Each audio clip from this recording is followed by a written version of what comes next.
Hi everyone, welcome back to my channel, and we are on week 3 of my little sketchbook series. If you're new here, I'm going through a series where I pick up my watercolors and just fill my sketchbook with something that I feel like painting. So I'd love if you join me by grabbing your own sketchbook and you can follow along with what I'm painting, or you can paint whatever you want and just hang out while we paint. And if you're new here, my name is Winslow and I love to paint with watercolors and spread joy through art. So my hope with this little series is to spark your creativity and just get you in the groove of painting. So let's go ahead and grab our sketchbook and paintbrush and get started. Okay, let's go ahead and get started on day 3 of my paint and my watercolor sketchbook. And the last few weeks, let's review them. This was the first week. We did a beautiful landscape painting. And then week 2 was this beach one. And for this third week, we are going to paint a lake with a swan on it. So I went ahead and sketched it out already. So if you have not done that, you can go ahead and take some time to do that. Or if you're just here to hang out and paint whatever you want, that is fine as well. But like the other few weeks, we are going to follow this color palette and see how we do. I think we did a great job on the other few weeks, so let's see if we can do it again. Let's go ahead and get started. Today I will be using my Winslow & Newton watercolor palette. You can go ahead and grab that on Amazon. It is in the link on my description and you can find it in my Amazon storefront. So let's go ahead and work on the sky first. For most of my landscape paintings, I like to start with the sky just because I find it easier to go with the background first and then start going towards the foreground. So we are going to mix up a nice blue color here, and I'm just taking my blue and white and we're just going to start spreading that all over the top here. So I'm going to go with the style that I've used for the other few weeks of doing kind of like a cotton candy sky. I want to put the blue towards the top here, and then we're just going to wet the surface underneath, but kind of make it gradually more white because we're going to add in some pinker tones in the sky. So just like that, and I'm actually going to take the blue and put it a little bit more at the top here. Just go ahead and tap that in. Maybe add a little bit throughout to look like we're making clouds. I love using this wet on wet technique because it allows for our sky to be nice and blended. Okay, so once you have your blues in here, we're going to grab some pinks. So I'm going to take red and white, and I'm just going to add that in a little bit throughout our sky here. We don't want it to be too stark. We're just adding this subtle color in. I used to have a really hard time painting skies just because I feel like you have to work while the surface is still wet, and if you need to take your brush and re-wet it, that is totally fine. Just don't put too much water on top. I'm just dotting in a little bit more pink in here.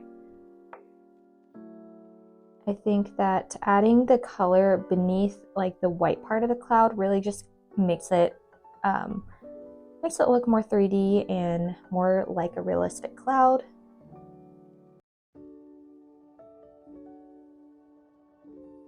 Okay, I think that is good for our sky for now. So I am going to work on the water here. So let's go ahead and take a very similar palette that we used for the sky because the water is a reflection of the sky.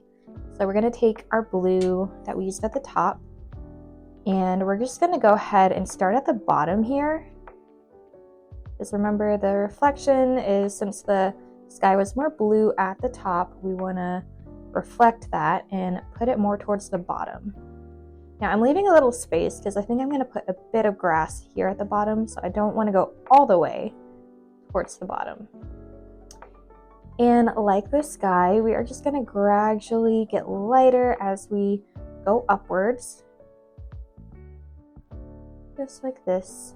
And I want to make sure that we're going towards the edge, but kind of leaving a little space. Sometimes when I work with watercolor, I'll use blue tape to mark off where I want the paint to stop, but for the sketchbook, I just kind of wanted to do more of a loose style. And my goal with these sketchbook watercolors is just to kind of practice and doodle. We don't want to put too much pressure on ourselves with these. I don't do that enough. I don't just like sit down and practice. I feel like a lot of times I'm painting to sell, and I want to make sure I give myself time to learn and just sit down and doodle a bit. So that's what we're doing here. Now we're going to add a little bit of that pink in the water, just like it was there at the sky. And I feel like my paint is drying up, so I'm just going to go across with more water. So I'm going to do our best to reflect what was in the sky. So putting the pink where you see it in the sky and making that mirror or match what you see here in the water. And I'm going to use a little bit more pink here. Pop that in. Oh, a little bit too pink for me. And just make sure you're avoiding the swan here. If you want, you can use masking fluid to avoid areas that you don't want painted on. Sometimes I'm a little too lazy to use it. Okay, so now let's go ahead and move on to our tree line. And actually, before we do that, I'm gonna mix up a really light green here. And I know that part of the tree line is going to be in the reflection here.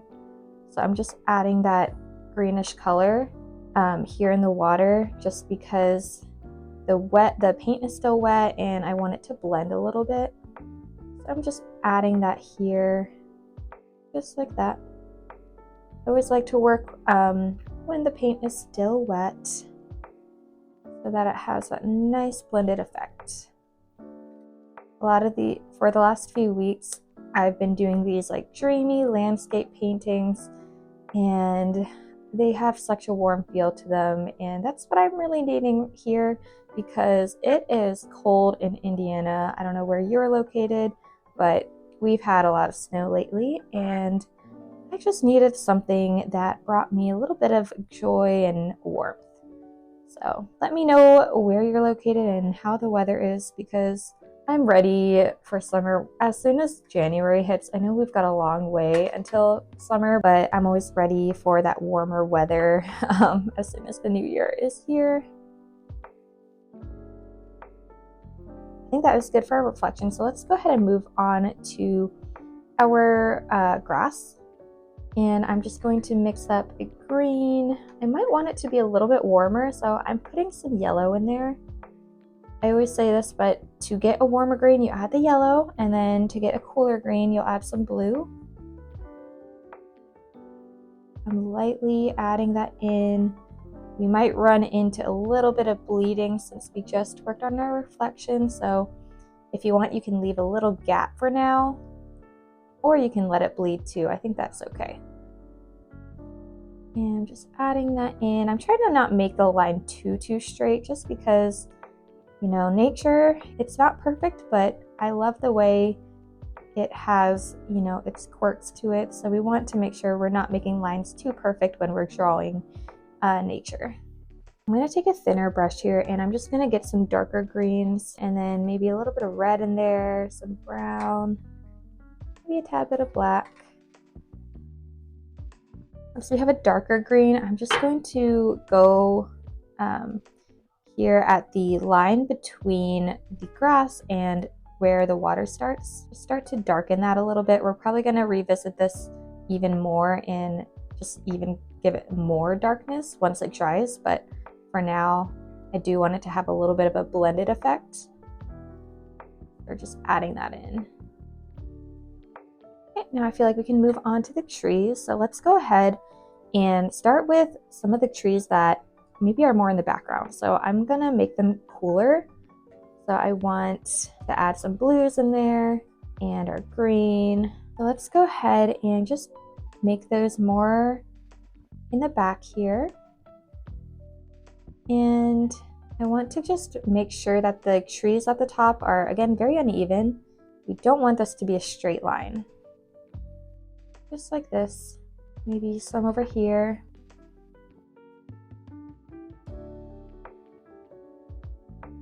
And let's go ahead and take a darker variation of that. So we're just going to add some black in, keep our blue in there. And we're going to add that towards the bottom of these trees and maybe like the left side. Just want to add some shadows. Give it a little bit of dimension.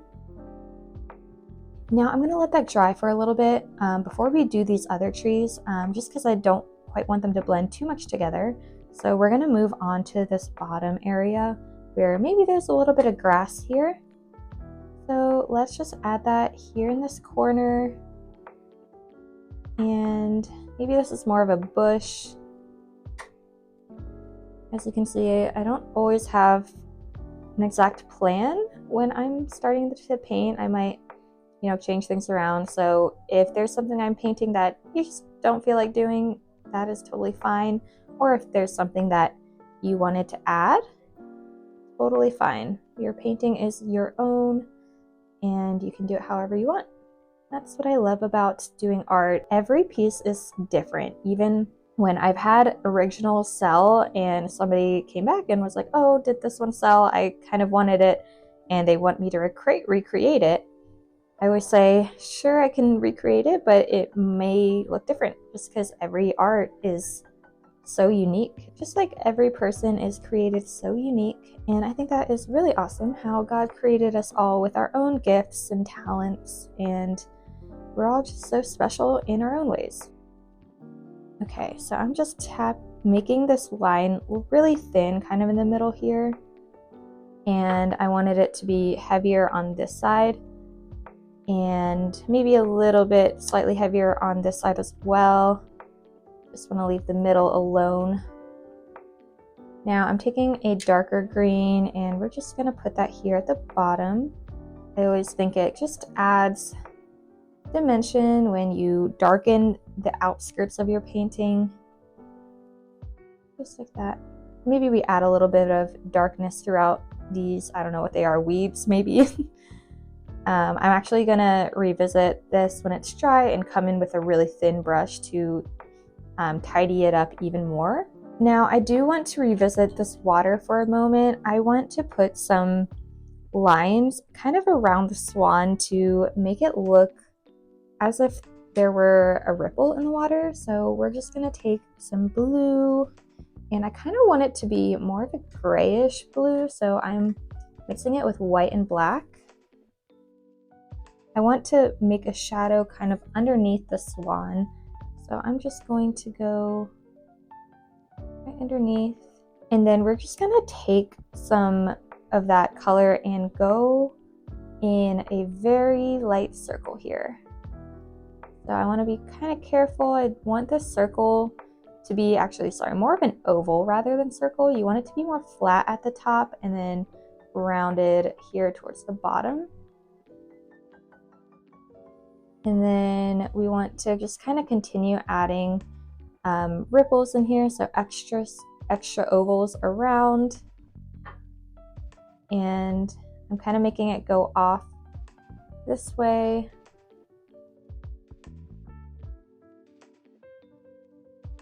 And we just want to, be careful that we keep our oval symmetrical, and kind of helps to maybe sketch it out beforehand. I did not do that. Maybe I should have, but that's okay. And then while we're at it, I'm just going to continue adding some dimension here in the water. So maybe more lines here above. And I want to kind of just add on to this tree line reflection maybe. So I'm making it a little bit darker. And we just want to take the tip of our brush and make those delicate lines that you see in the water. And then I'm going to even take a little bit more of a darker blue and continue adding on to our swan here. I might even add a little tiny bit of red in there to make it more purplish. And we're going to continue adding that right beneath our swan here. Just helps give it that 3D effect. And I'm going to continue with our lines as well. You can continue working on this as long as you feel the need to. Sometimes I take a little bit longer because I'm a little bit of a perfectionist. But you know what? This exercise is also me trying to learn how to paint a little bit quicker, and also not necessarily not care, but like be okay with little quirks of the painting, just because they don't always have to be perfect every time, especially if it's just for yourself or doodling. You know, you can just let the painting allow you to just sit down and practice. And I'm just continuing to add in more of those ripples to the water.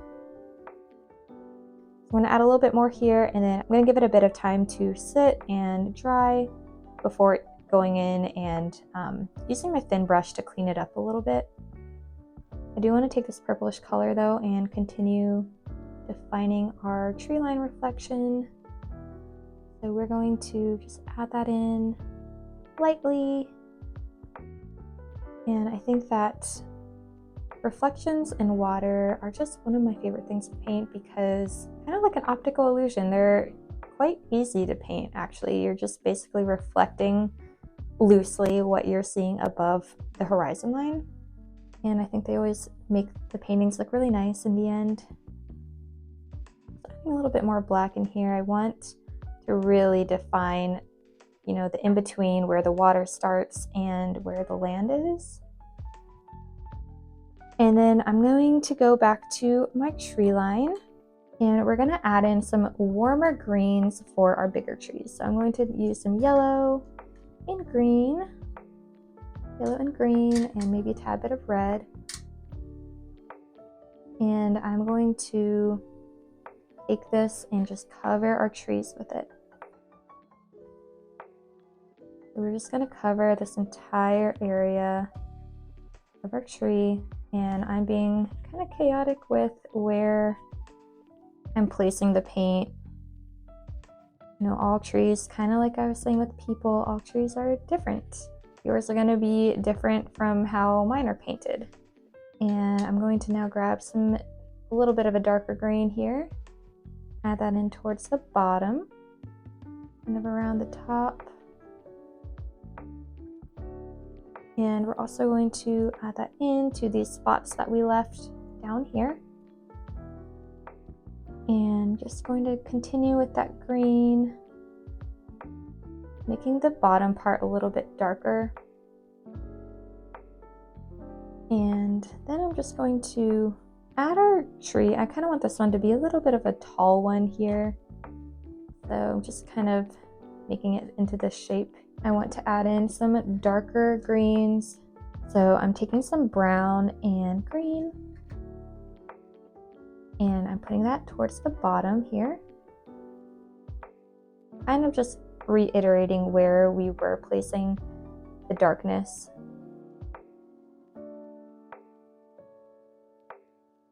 Starting to really take shape once you add those shadows. You see the trees kind of developing and finding their uniqueness to them. Okay, now I'm going to go even darker. So, you know, this is what watercolor is all about. It's starting light and just continuing to layer on until you're happy. So now I'm taking kind of a bluish black green and putting that again towards the bottom where the ground meets the trees. And then I'm kind of keeping to the left side a bit of these trees. A little bit on the right too, but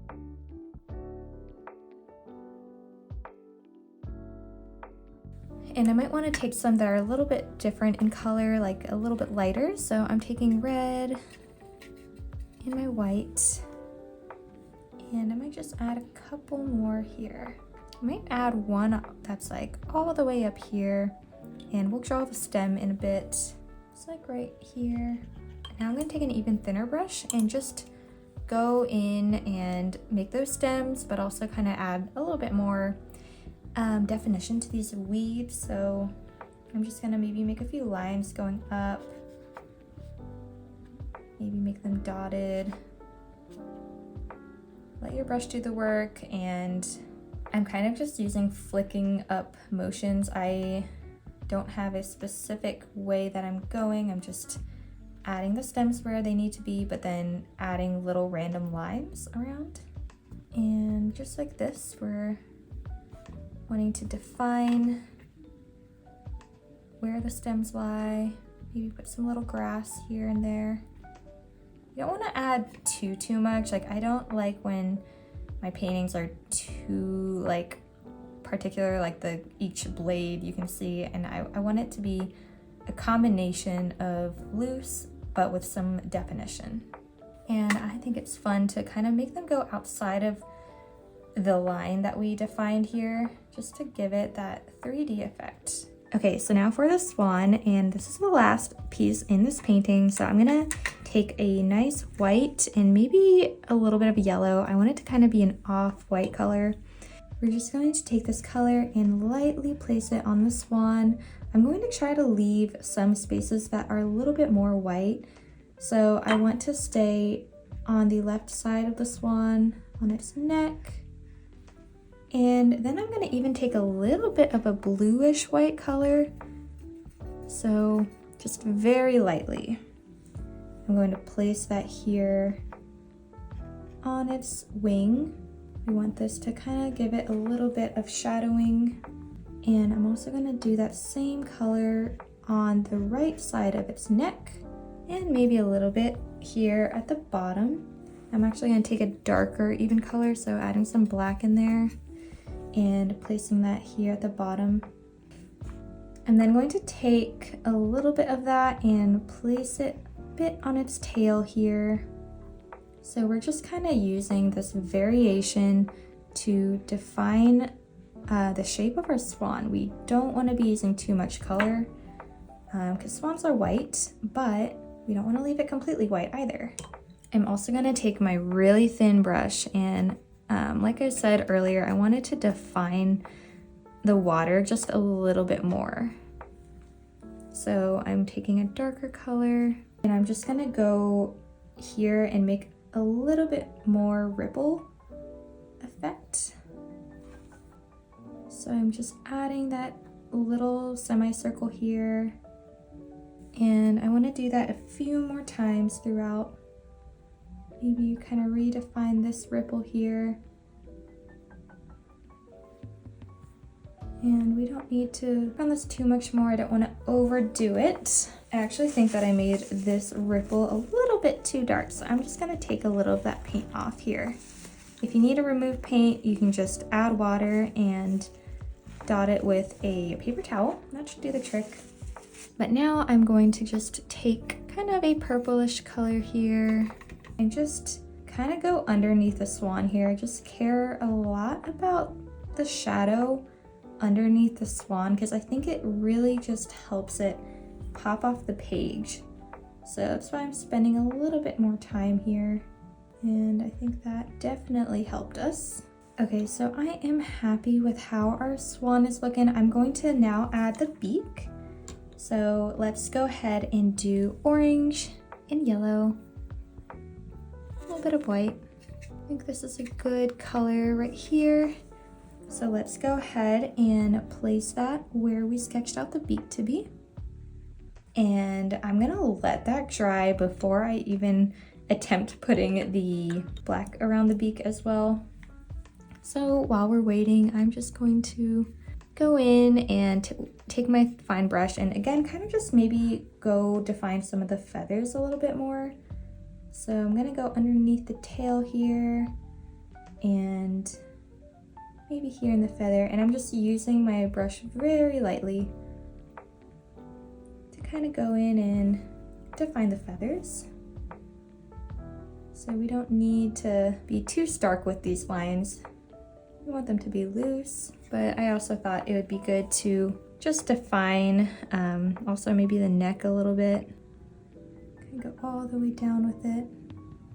Okay, now that we let that beak dry a little bit, I'm just gonna add some black in very lightly above where the beak is. And just place it in very delicately. And if you have any extra touch-ups you need to do to your painting, go ahead and make them here at the end. I think we are just about done. And I think we did a great job using these colors to make our painting. I can't wait to see what our final and fourth one looks like, and then we'll do a whole review of our 4 paintings. So I hope you join me for the next one. I hope your sketchbook is looking good for week 3, and I'd love to see what you're creating, so feel free to reach out to me on social media. You can find me at Watercolor with Emily. Let me know in the comments below what you have loved so far about the series and what you are looking forward to or want to learn how to paint. And as always, I'd love if you like this video and subscribe to me on YouTube. Until we paint again next time.